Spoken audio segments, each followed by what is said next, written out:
Welcome back, our fellow patriots, to the Save Our Republic Daily video series. Yesterday, we talked about the free speech and free press clauses of the First Amendment.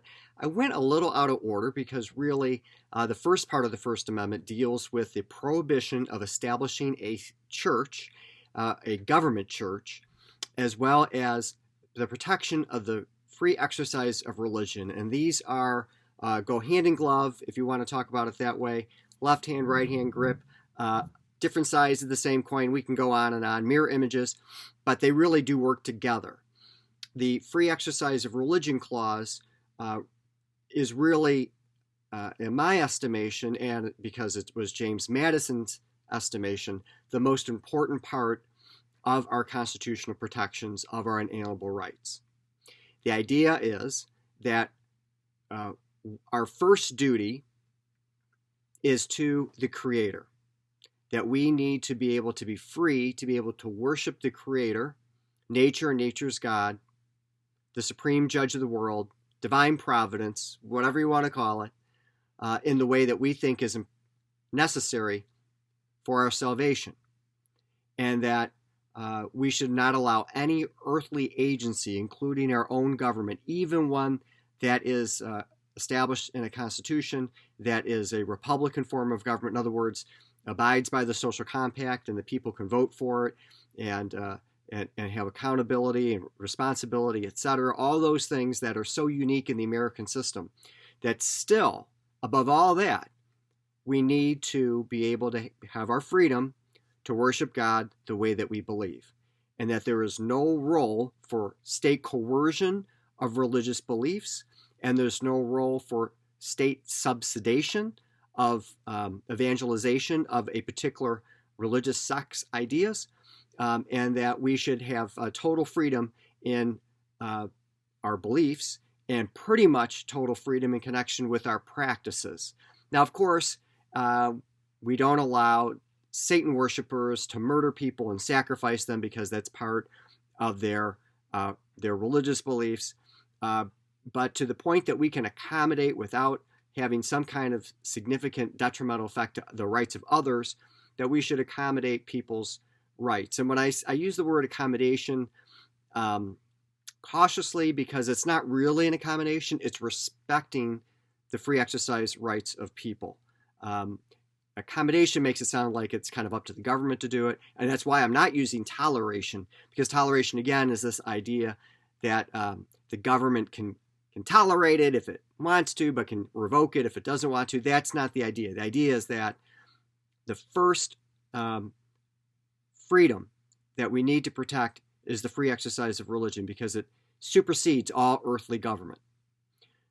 The other side of that is that it's completely inappropriate then to have a government church established that takes people's tax funds, that is like an official church, that people need to recognize and kind of elevates over others. Obviously, it can't be one that dictates that everyone must follow it and be a member.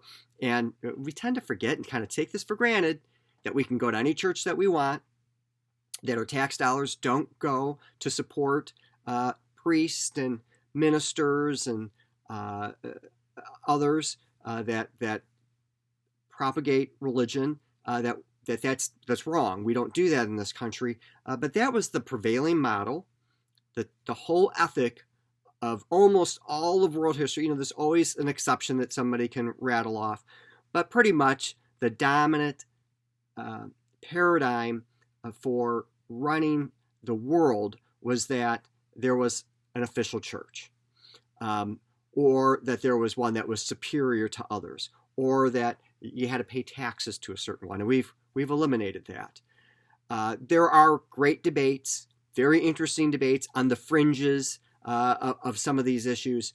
But fundamentally, even if you fall on one side or the other, for example, on school vouchers, is that appropriate? Can you allow tax dollars to go to a public school, a private school that's teaching a religion that you might not agree with?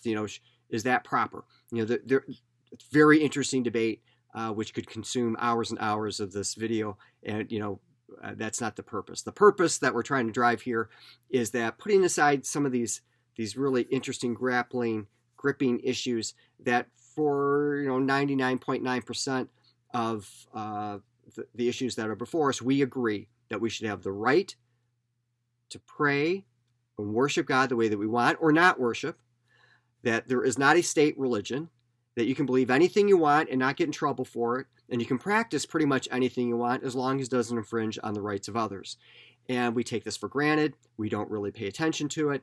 It's been a little uptick in interest in this recently because of the pandemic, what's happened with the churches, and there's been some pushback about governors closing churches kind of arbitrarily, and that's another great interesting discussion. But the key is that we need to protect our freedoms to worship God the way that we desire, so that we can have our souls saved.